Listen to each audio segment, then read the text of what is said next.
Donc à nouveau, nous revoilà pour notre troisième interview en live avec vous et avec nos intervenants de chez Exa Solutions, c'est ça. Donc je vous laisse vous présenter et votre entreprise pour nous aider un petit peu.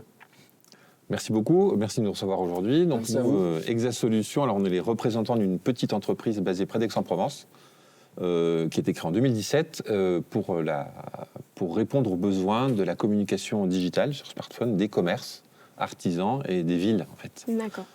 Donc on est aujourd'hui, moi je m'appelle Sébastien Damery, je suis un des deux cofondateurs de la solution et je suis accompagné de Rémi Porcario. Donc moi je travaille depuis le début dans la société Exa Solutions. Je m'occupe donc de tout ce qui est support auprès donc des villes, des services commerce, mais aussi des managers et d'autres intervenants, et aussi donc dans l'accompagnement des commerçants sur l'outil qu'on développe, donc qui est cette application qui centralise un peu toute cette donnée locale pour la diffuser auprès des usagers. Donc usagers, on entend les habitants et les touristes. D'accord. C'est pour que les habitants, par exemple, de Saint-Vallier, etc., puissent retrouver les commerçants, les différents commerçants. C'est ça. Alors, c'est vrai que c'est pour ça qu'on est là aujourd'hui, parce qu'on participe donc au forum de l'économie de proximité. Oui. En tant que, aujourd'hui, on est donc prestataire de la ville de Saint-Vallier pour la mise en place de cet outil, cette plateforme, qui est assez alors, révolutionnaire en France. Il y en a très peu. On travaille avec plusieurs autres villes, mais pas beaucoup encore. Donc c'est une vraie volonté de mettre le numérique au service de l'économie locale, mais pas que de l'économie, de toute la vie locale, effectivement. Donc on est là parce qu'on présente donc la plateforme aux entrepreneurs, aux commerçants qui sont là. Et c'est avant son lancement grand public qui va venir quand il y aura des contenus, il y en a déjà pas mal, ça commence à agrandir, qui vont permettre de découvrir tout ce qui se passe dans Saint-Vallier, d'intéressant quand on s'y promène. Voilà, donc c'est ça l'idée. Donc vous êtes le cofondateur, donc vous avez dû vous lancer dans l'entrepreneuriat, etc. Oui. Est-ce que ça a été quelque chose de difficile Alors je ne dirais pas difficile parce que l'aventure de l'entrepreneuriat, c'est une vraie aventure. C'est-à-dire que c'est au sens où aujourd'hui, on n'a plus l'Amérique à découvrir, mais par contre, on a des choses à inventer. Oui. Et entreprendre, c'est souvent inventer quelque chose qui n'existait pas avant. Sortir un peu son épingle par rapport à d'autres. Et oui, et surtout, on le fait pas forcément pour soi, on le fait pour répondre à un enjeu. Et nous, on voulait répondre à cet enjeu de dire, on a tous des smartphones dans la poche. Ça c'est une évidence, on est sur les réseaux sociaux, c'est une évidence, c'est parfois un peu trop d'ailleurs, donc ça prend beaucoup de place dans nos vies, mais cette place que ça prend dans nos vies, ça l'enlève ailleurs, et ça l'enlève où ? Souvent ça l'enlève on va un petit peu moins rencontrer des gens dehors, on va moins dans les magasins, on regarde plus sur internet, sur les smartphones, et nous on s'est dit, l'idée de départ de l'entrepreneuriat, c'est de dire comment on répond à cet enjeu-là, parce que la vraie vie, c'est celle qui se passe quand on rencontre les gens. C'est quand même moins celle qui se passe quand on est sur des smartphones, voilà, comme on voit. On est très vite sur les smartphones, c'est plus facile. Et on s'est dit, mais aujourd'hui, le commerce, il a du mal quand même. On a du mal, le commerce. Surtout les petits commerçants. Les petits commerçants. Ils sont là, alors ils vont un peu sur les réseaux sociaux, ce qui est très bien pour chercher la relation client, mais pas que. Et aujourd'hui, comment on peut faire pour révéler quand moi je suis dans la rue, par exemple, comment je peux faire pour découvrir ce qu'il y a autour de moi ? Alors, je peux aller sur Google, très bien, ça fonctionne. Même les réseaux sociaux, Facebook, tout ça, Insta, on y trouve des choses, mais on ne trouvera jamais tout. Oui. On n'y trouvera jamais le choix complet. Il manquera toujours les petits artisans qui n'auront pas eu le temps, les petits commerçants qui ne seront pas très digitalisés. Il manquera. Donc, notre vocation à nous, en tant qu'entreprise, c'est d'accompagner les villes, parce que c'est le rôle aussi de la ville, de la communauté de gens qui vivent ensemble avec des élus. Leur mission, c'est de faire que la ville fonctionne et que les gens y soient heureux et qu'elle fonctionne économiquement. Donc, on travaille avec les villes. C'est ce que disait Rémi au début. On travaille avec des villes. Donc on soutient la ville de Saint-Vallier-de-Thiers, on est en partenariat avec elle, mais pour mettre en valeur tous les commerçants et artisans qui sont en dessous. Donc l'entrepreneuriat, ça a été, ok, cette idée, elle est sympa, maintenant comment on fait pour la rendre concrète ? Parce que l'idée, super, c'est une bonne idée, oui, le commerce local, on est tous d'accord, le commerce local, il faut le soutenir. On est tous d'accord, les réseaux sociaux prennent parfois un peu trop de place, on est tous d'accord. Mais comment on fait ? Voilà. Donc l'idée, voilà. Après, on s'entoure. Alors, on en parlait avec les intervenants d'avant, on entendait, il ne faut jamais être tout seul. Donc on se fait accompagner, on trouve Vous êtes aidé aussi par... Bien sûr, ouais, il y a différentes structures, initiatives, enfin voilà, nous... et c'est très important parce que tout seul, on a beau avoir une bonne idée, ben, ça reste que son idée. Et ensuite, on s'entoure aussi de collaborateurs qui ont des compétences, qui viennent apporter au projet une plus-value, quelque chose en plus. Parce que tout seul, personne ne peut rien... Enfin, tout seul, on ne fait rien. Le réseau est très important. Le réseau est super important. Que ce soit un réseau d'aide extérieure ou même un réseau au sein de l'entreprise qu'on va créer avec des collaborateurs qui vont croire autant au projet que nous, en fait. En fait, on n'a pas... La différence entre Rémi et moi aujourd'hui, c'est que Rémi, il est là depuis même avant le projet, on se connaît depuis très longtemps. C'est que moi, un jour, j'ai créé une structure, je suis allé voir des investisseurs, etc., pour monter le projet. Et lui, il a toujours participé à ce projet. Oui. Donc en fait, on est les deux impliqués dans le projet quasiment autant, il n'y a pas de différence. Sauf que d'un côté, il faut un jour qu'il y ait une prise de risque. Bah oui, quand on va mettre un peu d'argent, quand on va trouver un investisseur, on prend des risques. Et l'entrepreneur, c'est quelqu'un qui accepte cette part de risque. Qui n'est pas, c'est pas le but le risque, hein, mais ça vient avec. Voilà. Bon, Rémi aussi prend des risques. Oui, je vois tous les jours des risques. Tu prends des risques, ouais. Mais voilà. Et oui, c'est vrai qu'aujourd'hui, tout ce qui est un peu digital, les téléphones, Internet, c'est quelque chose maintenant qui touche beaucoup de monde. Non, ça touche la jeunesse et même... et la vieillesse. La vieillesse. Tous. Maintenant, aujourd'hui, tout est informatique. C'est ça. Dématérialisé, exactement. Et oui, du coup, c'est intéressant comme approche. Et comment c'est venu, en fait, cette initiative de faire passer via l'application ou... Ça a toujours été l'idée de base ou c'est l'histoire ouais. L'histoire, c'est deux cofondateurs, donc il y a Sébastien et Benoît qui est au bureau, qui développe. C'est un mélange de compétences, un côté communication et un côté très technique en fait. Et puis c'est aussi beaucoup de terrain. Par le terrain, j'entends en fait l'histoire, elle a commencé autour d'une association de commerçants.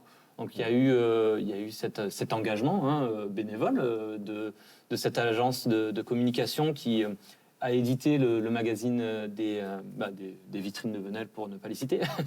Mais du coup, effectivement, c'est comment se mettre à la place de ces commerçants qui investissent de l'argent dans des encarts publicitaires pour exister. Et puis cette boîte de développement par...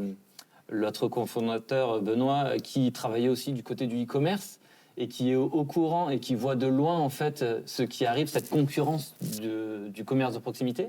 Et du coup, c'est ce mélange qui a fait, justement, outillons, trouvons une stratégie pour, justement, apporter une réelle visibilité au commerce de proximité et comment aussi le fédérer, donc trouver les entités, trouver les porteurs, les acteurs. Et tout ça, effectivement, donc c'est un joli cocktail. Ouais, et en plus, ça s'est construit, comme tu dis, petit à petit. Au début, on parlait qu'aux commerçants. On s'est dit, ceux qui ont des problèmes, c'est les commerçants. Donc on s'est dit, il y a un problème, on va répondre au problème. Voilà, c'est plutôt sympa de faire ça. Et on s'est rendu compte qu'en fait, on ne s'est pas trompé, mais on était dans une direction au début, comme tu dis, au tout début de l'histoire, pour outiller les commerçants, c'est bien. Mais en fait, l'important, c'est qui ? C'est les usagers. Parce que le smartphone, il est dans la poche de qui ? Dans la poche des usagers. Et que les usagers, le commerce, ça les intéresse, mais pas que.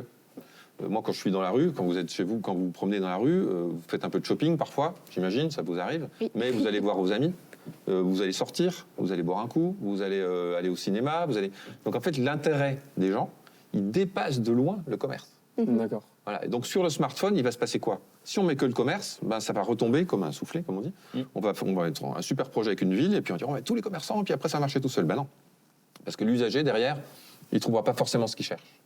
Donc nous, ce qu'on fait aujourd'hui, et c'est l'évolution qu'on a pu avoir entre le début de l'idée de l'entrepreneuriat en 2016-2017 et aujourd'hui, c'est de passer d'une idée qui était très commerce, très orientée, il faut aider les commerçants, il faut sauver le soldat Ryan, en fait, il faut donner à l'usager ce dont il a besoin. Donc on continue avec le commerce, mais pour aider le commerce, on a créé autour de l'application de Saint-Malietier, que vous pouvez d'ailleurs tous télécharger dès aujourd'hui, même si elle n'est pas encore pleine. Oui, vous la trouvez, elle est là, elle existe. Et son but, c'est de mettre ensemble toutes ces données, commerce, culture, peut-être un jour vie associative, l'artisanat, et tout ça sur un mur d'information qui va prendre en compte qui vous êtes et qui va aussi se déplacer avec vous. C'est-à-dire que si jamais je me balade, je fais 200 mètres, je vais au centre-ville, et ben je ne verrai plus la même chose. Je verrai ce qu'il y a autour de moi toujours. D'accord, Le but, c'est de ramener ce qui est proche, de me montrer ce qu'il y a dans les vitrines.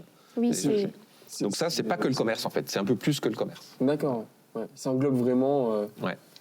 Donc La vie l'idée, locale. voilà. Donc l'idée, si on parle d'entrepreneuriat, donc l'idée du début, qui était une bonne idée, elle n'était Elle pas a viable évolué. toute seule. Ce qui est viable, c'est de penser à l'usager. Qui est l'usager? Ben, c'est vous, c'est nous, c'est moi, c'est tous les âges, toutes les. Et c'est des touristes, c'est des visiteurs, c'est des gens qui habitent quelque part, qui ont besoin de l'information. C'est des gens qui visitent un endroit où ils sont juste là un week-end et qu'est-ce qui s'y passe, par exemple. Oui. C'est je vais en ville, je vais à Grasse, je vais à n'importe où, je vais faire des courses. Qu'est-ce qu'il y a autour de moi? C'est vrai que Et là, c'est souvent, on énorme. peut se poser la C'est question et se demander où je peux trouver ça. Et il y a des c'est vraiment centaines bien. de magasins partout en ville, il y a des milliers de propositions. En Que fait. souvent, quand on voit passe pas. dans la rue, non, ça Non, passe c'est vrai. inaperçu, fondu au milieu des autres. Donc, Ouais. c'est intéressant parce qu'à la fois, ça fait de la visibilité des clients pour les structures et en plus, ça permet aussi aux gens qui s'y rendent de découvrir de nouveaux endroits Ah oui, tout à fait. qui peuvent leur. Alors en plus dedans, on sait bien que juste l'information ne c'est pas assez, donc on va inclure, on est en train de finir de développer un système avec un petit tampon connecté qui va permettre de tamponner les smartphones et de générer des points de fidélité qu'on pourra ensuite aller échanger Ah oui. dans les commerces, etc. Donc il y a aussi une réflexion au-delà juste de l'outil digital qui n'est jamais magique. Il y a comment finalement on rend les choses visibles et comment on va s'engager en donnant un peu plus de pouvoir d'achat, un peu plus de chiffre d'affaires. Enfin, on est dans du business quand même, il ne faut pas Oui. oublier qu'on est des gentils, c'est vrai, mais il faut que ça fonctionne. Et Rémi pourrait le dire, hein, il y a beaucoup de travail humain derrière aussi, il ne faut pas oublier. Donc, on parle du digital, mais on n'oublie jamais que sans Derrière, l'humain, il y a beaucoup il y a de rien. personnes. Il n'y a rien du tout, ça ne sert à rien. C'est inutile. Donc l'humain, c'est ce qui fait aussi la force du projet qu'on propose aujourd'hui, c'est d'être présent auprès des villes et des commerçants, de les accompagner, de les former. Sinon, on ne serait pas ici aujourd'hui. On n'aurait pas besoin, finalement, notre outil, il fonctionne. Qui a besoin qu'on soit ici aujourd'hui? Tout le monde, en fait. Parce que c'est ça qui fait qu'un projet fonctionne, c'est la relation, l'humain. Rémi passe beaucoup de son temps au téléphone, à soutenir, à expliquer, à accompagner, à former. C'est super important. Et ça, on l'a aussi découvert dans l'aventure. On n'avait pas forcément perçu tout cet équilibre-là au début. Donc, être entrepreneur, c'est aussi être agile. Oui. C'est être capable de dire, tiens, finalement, puis c'est se tromper. Puis bon, là, on s'est un peu trompé, c'est pas grave. On corrige, on avance. C'est se relever des difficultés, etc. Je prends des claques, comme on dit. Évoluer aussi dans sa vision initiale aussi, j'imagine. Oui. Ah bah oui, on a une première idée. Alors la première idée, souvent, elle reste, mais la manière dont on va La prochaine. l'atteindre, la mettre en œuvre, elle change. Voilà. C'est-à-dire que notre toute première idée, c'était il faut sauver le commerce, donc il faut donner du pouvoir d'achat aux consommateurs, on est tous contents, du pouvoir d'achat, et du chiffre d'affaires aux commerçants.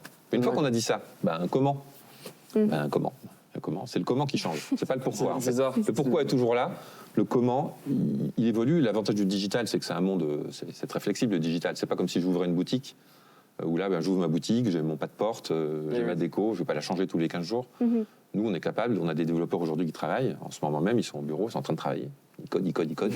Nous, on est capable de revenir ce soir et leur dire, tiens, il y a eu une super idée, on discutait pendant une interview, ils nous ont parlé de ça. Comment on peut intégrer ça? Finalement, c'est important. Voilà, on est capable de faire évoluer notre projet, notre produit. Ce qui fait que c'est aussi ça qui fait que des investisseurs peuvent vous suivre. D'accord. S'ils sentent qu'il y a une capacité à s'adapter, sachant que on vient quand même de vivre des années un peu bizarres. Vous avez connu que ça, vous, donc vous êtes tout jeune, donc vous n'avez pas. Mais on a vécu le Covid, c'est un truc quand même un peu dingue, qui a remis quand même à plat plein de projets d'entrepreneuriat. Bien sûr. Donc ils se sont trouvés, c'est compliqué, quoi. Ça n'a pas forcément arrangé les choses de beaucoup de monde. Donc il faut être flexible. Et il faut s'entourer de gens sympas. Ouais. Surtout, je pense, être bien entouré. C'est Je pense très que c'est important. la base, avoir une bonne équipe. Ouais, puis être vrai. Enfin, il n'y a pas de. Il faut être vrai dans ce qu'on dit. Il ne faut pas hésiter à dire quand on se trompe. C'est pareil, des fois on se trompe. Bon, c'est pas grave. Est-ce que vous avez toujours voulu faire de l'entrepreneuriat ou vous n'étiez pas du tout dans cette branche avant? Alors moi, personnellement, je suis musicien de formation. J'ai fait de la musicothérapie, j'ai vécu longtemps à l'étranger. J'ai fait de la vidéo. J'ai été assez impliqué avec pas mal d'associations sur Salon de Provence qui faisaient aussi de la production vidéo avec des jeunes. C'est très sympa. Donc ça me rappelle les souvenirs, c'est très agréable. C'est génial ce que vous faites.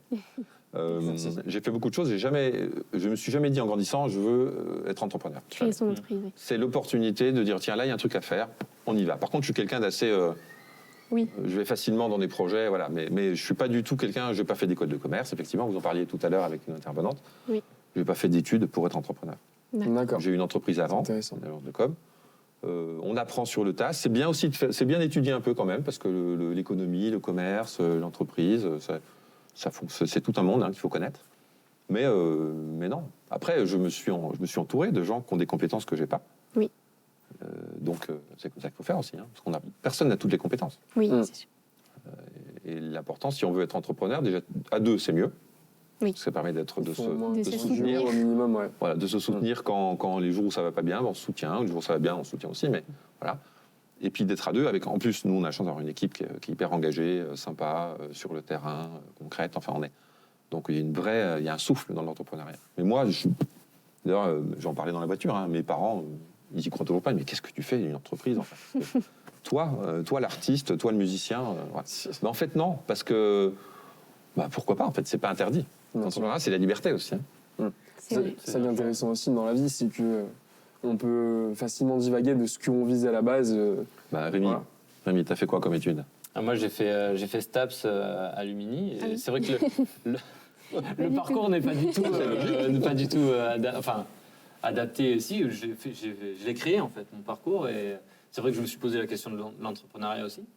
Dans les études, on parle aussi bien des grosses structures, des bases sportives, mais comme aussi on peut être moniteur ou guide de montagne, donc en entrepreneuriat.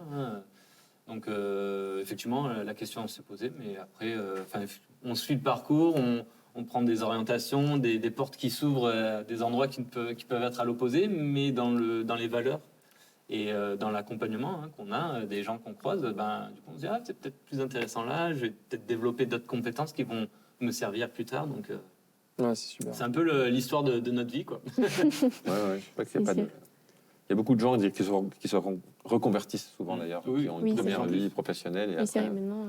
Voilà, donc il n'y a pas vraiment de règles dans l'entrepreneuriat. C'est pas non plus le bonheur absolu ni la panacée. On peut pas vendre. Moi, je me bats un peu contre les écoles ou les lycées qui disent on fait des week-ends, machin, un truc. Non, en fait, il n'y a pas que ça. On peut être aussi salarié dans une structure, être super heureux, s'éclater, s'épanouir, évoluer. L'entrepreneuriat, c'est c'est pas. S'il y a une porte qui s'ouvre, c'est pas obligatoire. Il n'y a pas que ça pour être heureux. D'accord.